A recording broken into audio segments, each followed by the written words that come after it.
गोविंद और राजपूत शान का। तू चल पड़ा तो चल पड़ेगी साथ तेरे भारती, तू चल पड़ा तो चल पड़ेगी साथ तेरे भारती। उठो जवान देश की वसुंधरा पुकारती, देश है पुकारता पुकारती माँ भारती। नमस्कार, प्रेरणा के इस एपिसोड में आपका आज फिर स्वागत है। आज हम बात करेंगे जापानीज मैनेजमेंट की। जापान तो नष्ट हो गया था सेकेंड वर्ल्ड वार में, एकदम बर्बाद, लेकिन उन्होंने मैनेजमेंट ट्रेनिंग का और मैनेजमेंट के प्रकारों का इस प्रकार से प्रयोग किया कि जापान फिर से एक बहुत ही उन्नत देश बना, बहुत ही आगे बढ़ने वाला देश बना और खूब उन्नति कर गया। तो आज हम देखेंगे कि किस तरह से जापान ने प्रगति की और भारत कैसे आगे बढ़े। अपने भारत में बहुत सारी संपदाएं हैं, हमारे निजी खनिज पदार्थ बहुत सारे हैं, हर तरह की चीज़ होते हुए भी भारत के लोग बहुत इंटेलिजेंट होते हुए भी और भारत पीछे रह गया है। तो हमें जापान की इस मैनेजमेंट को भारत में लाना है। अगर हम मैनेजमेंट को जापान की तरह से भारत में ले आएंगे तो हमारा भारत देश उसी तरह से आगे बढ़ जाएगा जैसे जापान आगे बढ़े हैं। तो आइए देखते हैं जापानीज मैनेजमेंट।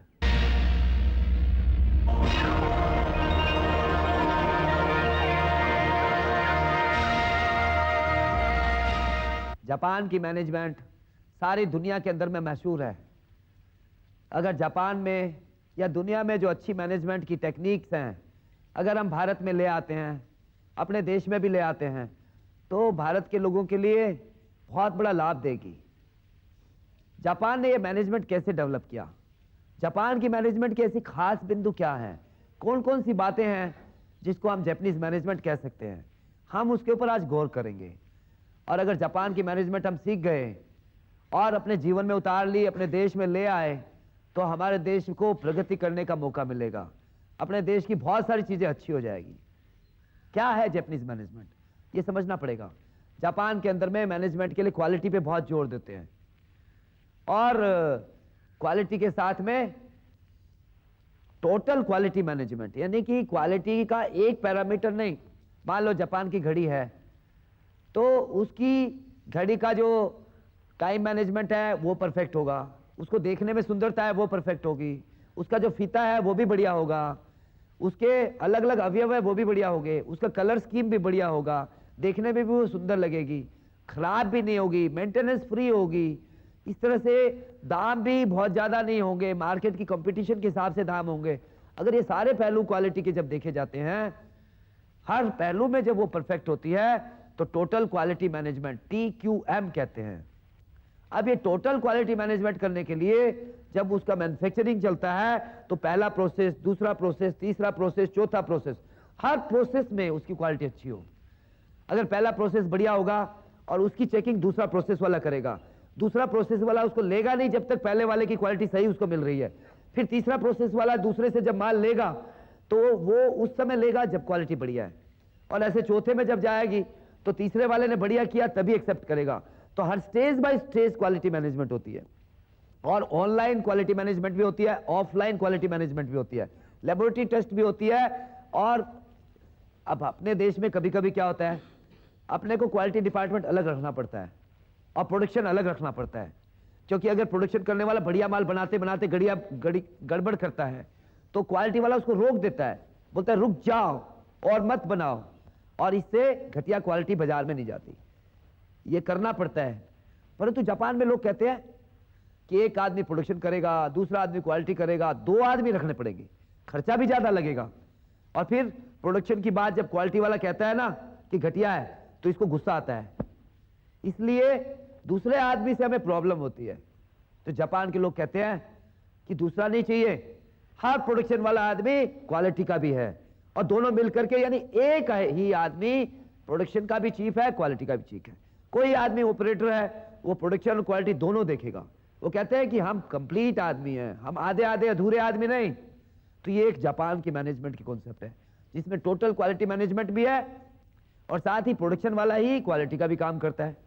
तो 2 आदमी नहीं लगते, वो एक ही आदमी जिम्मेदारी से करता है। जापान क्वालिटी में जब सबसे आगे बढ़ गया सारी दुनिया में, तो फिर कोई भी काम करते हैं उसमें डिफेक्ट होता है, और हमारा जो डिफेक्ट है वो बहुत अधिक ना हो, ये भी जरूरी है।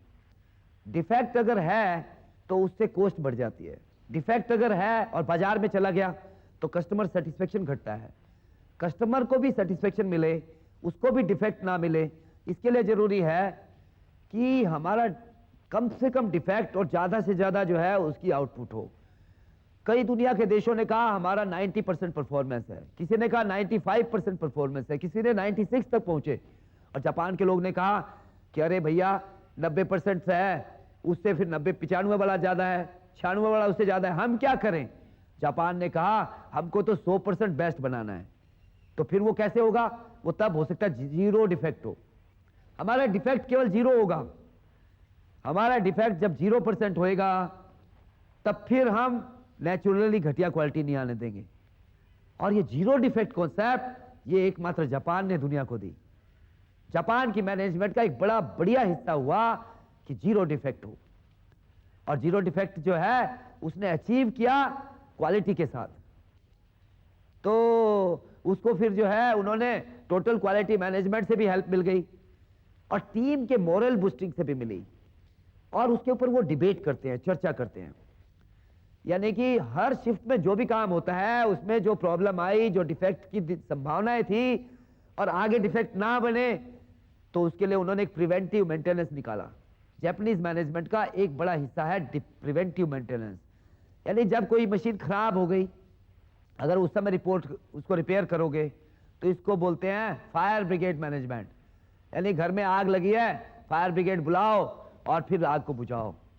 लेकिन आग लगे ही नहीं, ये जो व्यवस्था है पहले से ही वहां व्यवस्था पानी की और सारी तरह की है कि जहां पे आग लगी है केवल वहीं पे बुझा देंगे, उसको फैलने नहीं देंगे। तो ये इसको प्रिवेंटिव मैनेजमेंट है। अगर आग लगी और कुआं खोदो और फिर पानी निकालो और डालो, इसको और फायर ब्रिगेड मैनेजमेंट को इसको अवॉइड करना है। क्राइसिस मैनेजमेंट को अवॉइड करना है। क्राइसिस आ गई, संकट आ गया, तब फिर हम चिंता करेंगे, उसको ठीक करेंगे, तो कभी मैनेजमेंट अच्छी नहीं होगी। लेकिन अगर हम पहले से प्लानिंग कर लेते हैं और पहले से मेंटेनेंस कर लेते हैं तो मशीन में ब्रेकडाउन नहीं होगा, और जब ब्रेकडाउन नहीं होएगा तो फिर हमारा जीरो डिफेक्ट होएगा, तब फिर माल खराब नहीं होएगा। तो इससे निकल के आया प्रिवेंटिव मेंटेनेंस। ये भी जापानीज मैनेजमेंट का एक महत्वपूर्ण हिस्सा और अंग बना कि हर चीज से पहले हम प्रिवेंटिव कर लेंगे उसको। जैसे हम लोग हेल्थ में कहते हैं ना, prevention is better than cure. बीमार पड़ गए फिर इलाज करो, इससे अच्छा बीमारी मत पड़ो। ये जापानीज मैनेजमेंट का हिस्सा है कि prevention is better than cure, और प्रिवेंटिव मेंटेनेंस जो है वो होना चाहिए, क्राइसिस मैनेजमेंट नहीं होना चाहिए और फायर ब्रिगेड मैनेजमेंट नहीं होना चाहिए। तो ये उनकी मैनेजमेंट का एक महत्वपूर्ण हिस्सा बना। फिर जापान ने सोचा कि हमारा माल जब बाजार में पहुंचेगा तो कब पहुंचेगा, तो उन्होंने एक बात कही, जस्ट इन टाइम, ठीक समय पर। अगर मान लो बारिश के दिन है और उस समय जो है पानी पहुंचाने के लिए आप सामान पहुंचा देते हो, तो बारिश में तो भगवान ने बारिश दे दिया, खेती के लिए जो है ना पाइप नहीं चाहिए। लेकिन जिस समय पाइप का डिमांड मैक्सिमम होता है, गर्मी बहुत है और पाइप चाहिए, और उस समय पाइप मिला नहीं, तब तो चलेगा नहीं। जब चाहिए तब पहुंचाओ, जब नहीं चाहिए तब मत भेजो। इसको बोलते हैं जस्ट इन टाइम। पर ये मार्केट की खाली बात नहीं, जब बनाते हैं फैक्ट्रियों में तो वहां रॉ मटेरियल आता है। तो रॉ मटेरियल कब आएगा? कुछ फैक्ट्रियों में भारत में 2 महीने का हम लोग अपनी फैक्ट्रियों में करते हैं कि 2 महीने पहले रॉ मटेरियल लाते हैं। क्यों लाते हैं? कि भरोसा नहीं रहता कि कब मिलेगा और कब नहीं मिलेगा। अगर पहले से माल नहीं रखेंगे तो फैक्ट्री चलाते चलाते और बीच में माल आना बंद हो गया तो फैक्ट्री रोकनी पड़ जाएगी, फैक्ट्री रोकनी पड़ेगी तो मार्केट भी रुक जाएगी। तो इसलिए कभी कभी 2-2 महीने का माल रखना पड़ता है। और उस 2 महीने में नुकसान क्या है? तो एक तो पड़े पड़े माल खराब होता है, दूसरा क्या है, जगह बहुत चाहिए, तीसरा क्या है कि उसके अंदर में और पैसा लगता है और उस पैसे का ब्याज लगता है, और ब्याज बहुत महंगा होता है। इससे हमारी फाइनेंस कॉस्ट, अपने रुपए की कॉस्ट बढ़ जाती है, इससे चीज महंगी हो जाती है। इससे हम कंपटीशन कम कर सकते हैं। अपने कंपटीशन को अगर बचाना है, अगर हम उसमें सक्सेसफुल होना है, तो इसके लिए अपने को कॉस्ट कम करनी पड़ेगी। और अगर अपने को कॉस्ट कम करनी है तो ब्याज कम करना पड़ेगा, और ब्याज अगर कम करना है तो अपने इन्वेंट्री मैनेजमेंट करना पड़ेगा, और अगर इन्वेंट्री मैनेजमेंट करना है तो उसके लिए हमें just in time raw material आना चाहिए। पर जस्ट इन टाइम कैसे आएगा? अब जैसे स्टील इंडस्ट्री है, वहां पे इन्वेंट्री कभी कभी 2-2 महीने की होती है, कभी ज्यादा भी होती है, कभी थोड़ी कम भी होती है। परंतु जापान में सुबह रॉ मटेरियल आता है, दिन भर प्रोडक्शन होता है और शाम को शिप के अंदर लोड होकर और डिस्पैच हो जाता है। अब उसकी इन्वेंट्री एक दिन भी नहीं है, और हमको अगर 60 दिन रखनी पड़ती है तो हमारे 60 गुना उसके ऊपर इन्वेंट्री पे कॉस्ट लगेगा, 60 गुना उसका जो ब्याज के ऊपर में प्रभाव पड़ेगा, और इससे चीजें हमारी महंगी होती है। अगर हमें सस्ती करनी है तो जस्ट इन टाइम जो जापान ने लिया कि वो सेम डे मैनेजमेंट करते हैं, और सामान आ रहा है, बन रहा है और जा रहा है, यानी कि फैक्ट्री में रुकना नहीं पड़ा और उसके लिए जगह भी नहीं लगी, उसके लिए ब्याज भी नहीं लगा। इस बचाव को जस्ट इन टाइम कहते हैं। ऐसे ही बहुत सारे मेंटेनेंस के स्पेयर पार्ट रखने पड़ते हैं, ऐसे रिपेयर के लिए जो सामान रखना पड़ता है, तरह तरह के टूल्स रखने पड़ते हैं, तरह तरह के कंपोनेंट्स रखने पड़ते हैं, मशीनरी के स्पेयर पार्ट रखने पड़ते हैं। तो कभी कभी 5 साल तक का स्टॉक हमारे पास रहता है। कई कंपनियों में कोई चीज 3 साल से पड़ी है, कोई 2 साल से पड़ी है, कोई 1 साल से पड़ी है। अब इतने लंबे पीरियड रहेगी, इतना इतना पैसा लगेगा, तो उस पर ब्याज भी लगेगा, उस पर स्पेस भी लगेगा। तो इसको जस्ट इन टाइम में कन्वर्ट करना है। तो जस्ट इन टाइम जब जो चीज चाहिए उसके हिसाब से व्यवस्था में प्लानिंग करना, ये एक बेस्ट मैनेजमेंट है, और ये जापान ने सिखाई। जापान की मैनेजमेंट का एक हिस्सा है ट्रेनिंग। ये ट्रेनिंग क्या है? हमारे यहाँ बहुत सारी कंपनियों में मैंने देखा, बहुत सारे डिपार्टमेंट्स में देखा, गवर्नमेंट सेक्टर में भी देखा, प्राइवेट सेक्टर में भी देखा, और सरकार के डिपार्टमेंट्स में भी देखा कि ट्रेनिंग के बारे में लोग 25-25, 30-30 साल से काम कर रहे हैं, लेकिन उसको कभी भी एक पहली ट्रेनिंग के बाद से और आखिरी टाइम तक के बीच में कभी मौका नहीं मिलता ट्रेनिंग पे जाने का। ये काम करते करते जब हम कर रहे हैं तो बीच में ट्रेनिंग में हर साल जाना चाहिए, और कई जगह तो एक बार नहीं तो एक से अधिक बार ट्रेनिंग पे जाना चाहिए। अब वो जापान के अंदर में तो ये जो 70 साल का व्यक्ति भी है, कंपनी में चेयरमैन तक का भी है, तो वो भी हर साल ट्रेनिंग के लिए जाता है, और साधारण से साधारण लोगों के साथ में बैठ करके ट्रेनिंग करता है, सीखता है अपने आप को कैसे हम और अच्छा बनाए। हम जब जो काम भी करते हैं उस काम में समस्याएं आती है, प्रॉब्लम आती है, उस पर चर्चा करेंगे, डिस्कस करेंगे, वर्कशॉप करेंगे, और उसमें से निकालेंगे कि क्या अच्छा करना है। और हमारे को दूसरे लोग भी कुछ बताएंगे, हमारे से जूनियर लोग भी हमको बताएंगे, हमारे से सीनियर लोग भी बताएंगे, हमारे साथी कोलीग भी बताएंगे, और इन तीनों से हम इनपुट लेकर के, सुझाव लेकर के, और हम अपने आप को आगे बढ़ाएंगे। ये जो ट्रेनिंग है, इस प्रकार की जो एक इंटरैक्टिव पद्धति है, एक दूसरे से चर्चात्मक रूप में उस बात को बढ़ाना है और उसमें से सीखना है अच्छी बातों को, ये जापान की ट्रेनिंग का एक बहुत बड़ा महत्वपूर्ण हिस्सा है। तो ट्रेनिंग से और काम बढ़िया होता है, ट्रेनिंग से एफिशिएंसी बढ़ती है, ट्रेनिंग से आउटपुट बढ़ती है, ट्रेनिंग से रिजल्ट अच्छे होते हैं, ट्रेनिंग से आपस का तालमेल बढ़िया होता है, ट्रेनिंग से हर एक आदमी का इन्वॉल्वमेंट बढ़ता है। हर आदमी को लगता है कि ये मेरा काम है, मैं भी इसके अंदर में इन्वॉल्व हूं, मुझे भी सीख मिली है और मैंने भी दूसरों को बात बताई है। तो एक दूसरे के तालमेल से जो ट्रेनिंग मिलती है, इससे आपस का मनोबल, मोरल बूस्ट होता है, और इससे ऑर्गेनाइजेशन की कल्चर बनती है, और उस कल्चर के द्वारा जब कल्चर अच्छी रहती है तो सब लोगों का मन करता है उसमें काम करने का, सब लोगों को मजा आने लगता है। तो ये जापानीज मैनेजमेंट का ट्रेनिंग एक बहुत स्ट्रॉन्ग पॉइंट है, बहुत महत्वपूर्ण पॉइंट है। दुनिया में कोई भी सीखा हुआ नहीं है, बड़े से बड़े आदमी भी अच्छा वो है जो लास्ट तक ट्रेनिंग लेता है। अपने महात्मा गांधी थे, आयु में जब 80 साल के भी हो गए तब भी वो ट्रेनिंग लेते थे, तब भी वो नई नई बात सीखते थे और कहते थे मुझे बताओ भैया, मैं तुमसे सीखना चाहता हूं। अगर 80 वर्ष का व्यक्ति, और जिसको सारा भारत प्यार करता है, सारी दुनिया प्यार करती है, जिसको उसकी फिल्म के ऊपर 8 ऑस्कर अवार्ड मिल गए, ऐसा व्यक्ति भी कहता है कि मुझे ट्रेनिंग चाहिए और उसमें उसको छोटापन नहीं लगता, तो आप और हम जब ट्रेनिंग लेते हैं तो ट्रेनिंग लेने में शर्म क्यों महसूस करें?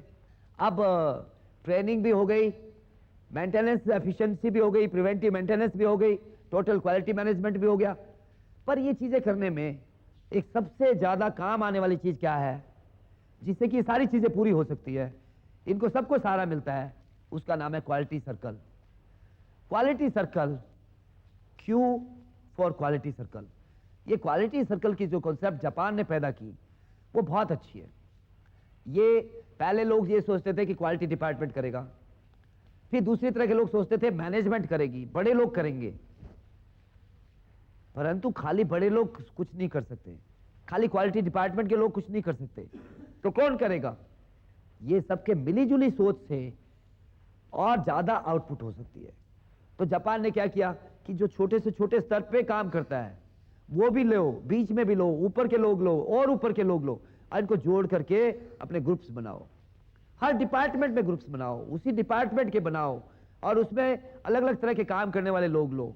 और जब वो लोग प्रति सप्ताह बैठेंगे या 15 दिन में बैठेंगे और अपने सुझाव देंगे, आपस में चर्चा करेंगे, उसमें टॉप आदमी नहीं रहेगा, क्योंकि टॉप आदमी सबसे बड़ा आदमी के सामने बोलते हुए सब लोग संकोच करते हैं, घबराते हैं। इसलिए ऐसे लोगों को नहीं रखा जाता कि जो बड़े लोग हैं, इसमें केवल साधारण लोगों को रखा जाता है। और साधारण से साधारण आदमी जब अपनी टीम के अंदर में चर्चा करता है और सुझाव देता है, और उनको कोई व्यक्ति कोऑर्डिनेट कर लेता है, लिख लेता है, उसका एक ग्रुप लीडर बन जाता है, वो उसको लिखता है, मीटिंग समय पे करता है, और एक प्रेरणाप्रद वातावरण के अंदर में शुरू होती है, तो उससे क्या है, अपने सारे सुझाव वो लिखते रहते हैं और उन सुझाव को फिर अपने सीनियर्स के साथ में ले जाते हैं और उसको इंप्लीमेंट कराते हैं।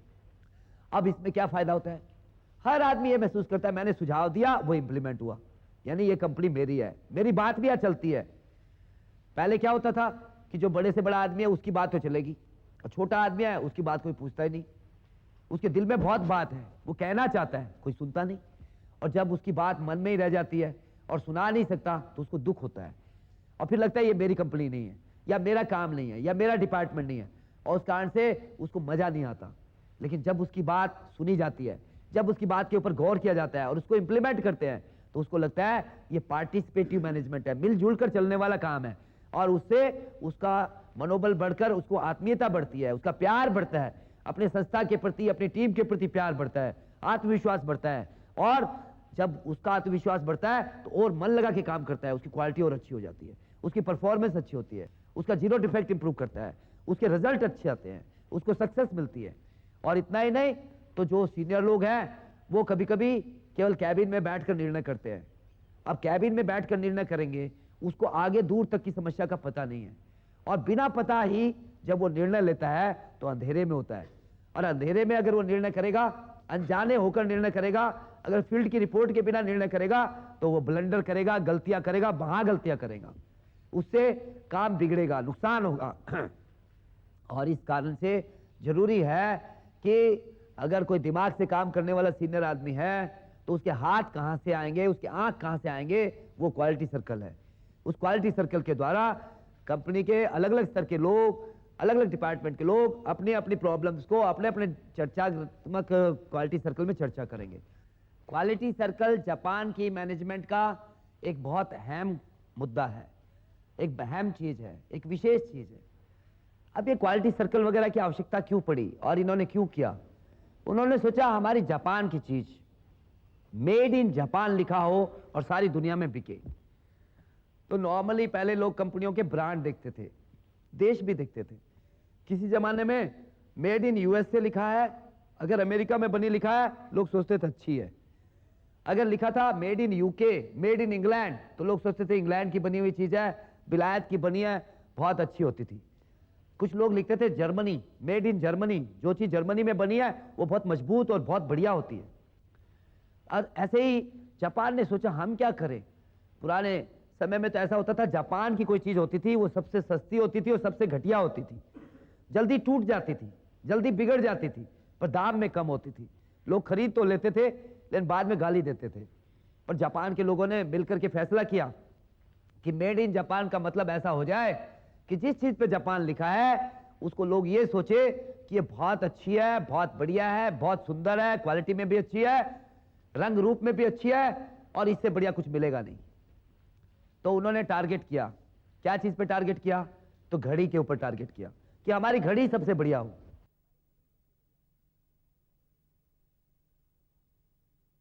तो बाद में कोई सीको कंपनी होगी, कोई दूसरी कंपनी होगी, लेकिन जापान लिखा है तो घड़ी किसी ने ले ली तो उसको यह विश्वास हो जाता था कि ये सबसे अच्छी है, ये बहुत अच्छी है, और उसके रंग रूप भी अच्छे हैं। फिर इसी तरह उन्होंने फिर लिया कैमरा, लिया तो जापान का बना हुआ कैमरा लिया तो वो बहुत बढ़िया होगा। तो उन्होंने सारी दुनिया में बढ़िया से बढ़िया मॉडल लाकर अच्छी से अच्छी मेहनत, जापान के लोग, जापान के इंजीनियर जापान के विद्वान दुनिया की उन कंपनियों में गए जहां पे ये चीजें बनती थी, और वह दुनिया की बेस्ट टेक्नोलॉजी सीखकर अपने देश में वापस आए और अपने देश में वो बनाने लगे। और कैसा बनाने लगे? जो कि दुनिया में जैसा बनता है उससे भी ज्यादा अच्छा। और फिर उसके ऊपर लिखा मेड इन जापान।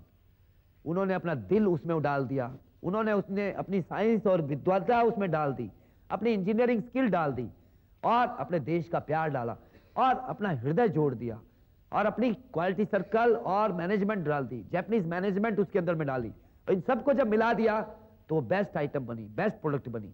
आप कभी देखना, अपने हिंदुस्तान की कोई कोई मोटर गाड़ी ऐसी है जो बहुत सालों से तो बन रही है, लेकिन उसके अंदर में इंजन स्टार्ट करने की एक चाबी, उसकी डिग्गी में सामान रखने के लिए दूसरी चाबी, खिड़की दरवाजा खोलने के लिए तीसरी चाबी, और उसका पेट्रोल की टंकी खोलने के लिए चौथी, 4 चाबी लगती है। और जापान का सुजुकी मॉडल भारत में आया, मारुति में आया, उसमें एक ही चाबी है जो इंजन भी स्टार्ट करेगी, जो डिग्गी को भी खोलेगी, वो उसकी दरवाजे को भी खोलेगी, वो उसकी पेट्रोल टंकी खोली, एक ही चाबी। और उसको उल्टा लगाओगे तब भी काम करेगी, सुल्टा लगाओगे तब भी काम करेगी। अब बताओ, कोई आदमी सोचेगा कि आज हम अपने मॉडल्स के अंदर में इतना इंप्रूवमेंट नहीं कर सके कि हमको एक ही चाबी से सारे काम हो जाए? कैसे चलेगा? आज भारत के और टेक्नोलॉजी, इंफॉर्मेशन टेक्नोलॉजी और कंप्यूटर साइंस की सारी दुनिया में प्रशंसा हो रही है। भारत की संस्कृति की सारी दुनिया में प्रशंसा होती है।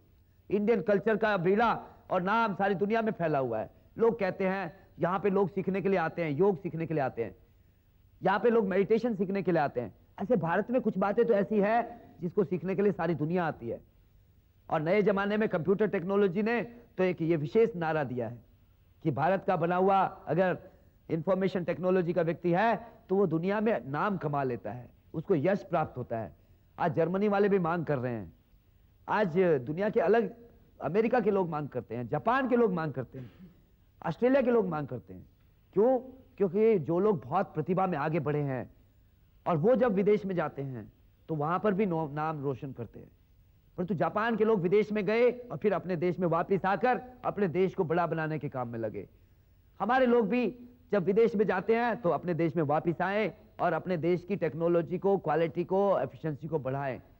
कभी कभी लगता है अपने देश में वापस आएंगे तो यहाँ पे कभी बिजली चली गई तो दुख होता है, कभी यहाँ पे हमें कोई पानी की प्रॉब्लम होती है तो दुख होता है, सड़क अगर टूटी हुई है तो दुख होता है। लेकिन आकर मेहनत करेंगे तब तो ठीक होगा। सबने अपनी चीज को ठीक करने के लिए और मेहनत करना चाहिए, कष्ट सहना चाहिए। ये कष्ट सहन करने की पद्धति ये जापान की है।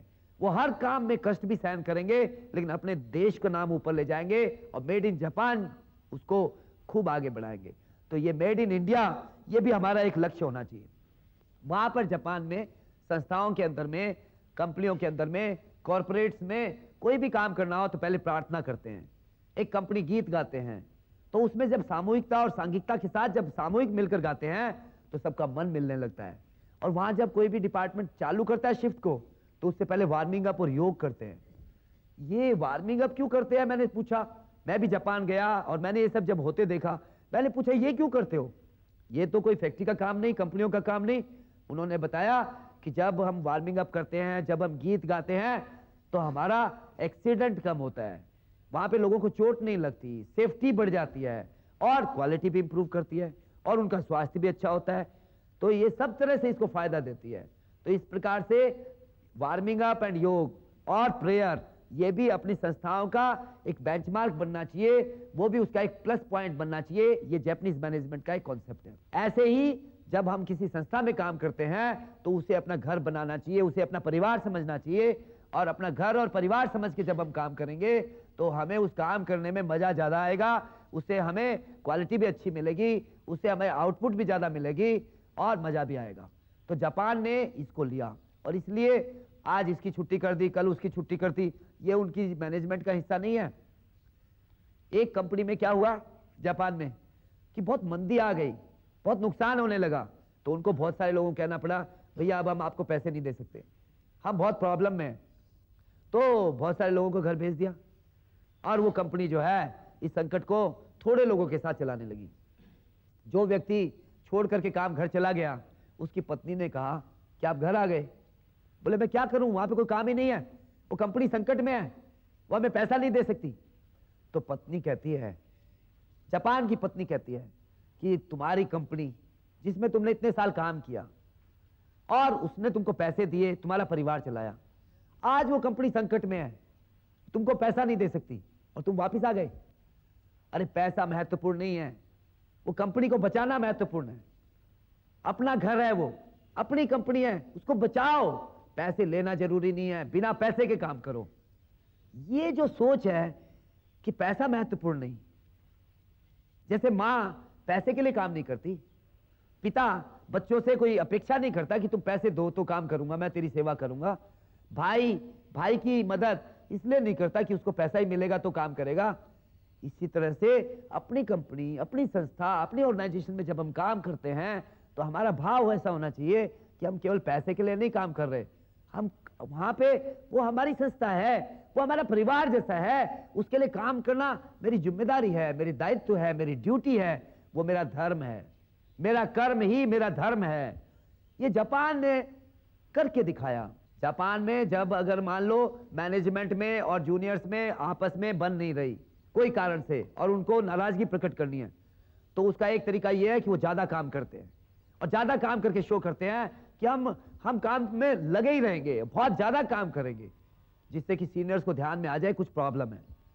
कभी कभी क्या करेंगे कि वो एक काला पट्टी यहां पे बांध लेंगे या कोई रंगीन पट्टी बांधकर सब लोग बैठेंगे, काम करते रहेंगे, काम नहीं रोकेंगे, लेकिन एक पट्टी लगा लेंगे कपड़े की यहां पे रंगीन, जिससे कि मैनेजमेंट को ध्यान में आ जाए कि हम कुछ प्रकट करना चाह रहे हैं कि हमारे को कोई प्रॉब्लम है, सुनी नहीं जा रही, हमारी समस्या को सुनो।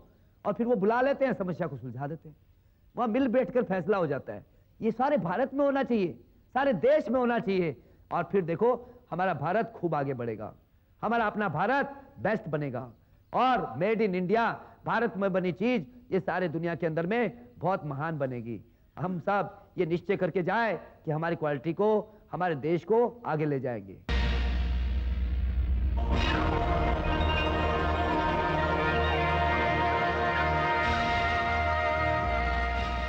दांतों मसूड़ों का रखे ख्याल, सूर्या हर्बल का दंत मंजन लाल। सूर्या हर्बल दंत मंजन लाल। सूर्या GI पाइप, 24 कैरेट सोने जैसा खरा, बरसों का नाता, मजबूती का वादा। सूर्या GI पाइप सिर दर्द को मिनटों में भगाए। सूर्या हर्बल बाम सिर दर्द में ही नहीं बल्कि बदन दर्द में भी दे पूरा आराम। Surya herbal balm.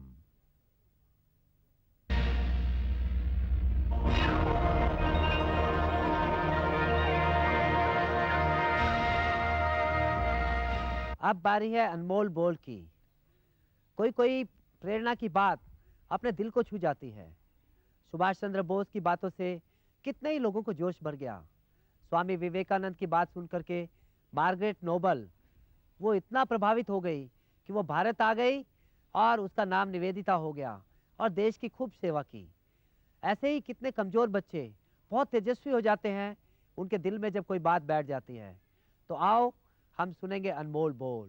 जब तुम्हें ऐसे लोग मिलेंगे जो भारत को अपना सर्वस्व बलिदान करने को तैयार है, जो मन के सच्चे हैं, जब ऐसे लोग उत्पन्न होंगे तभी भारत प्रत्येक दृष्टि से महान बनेगा।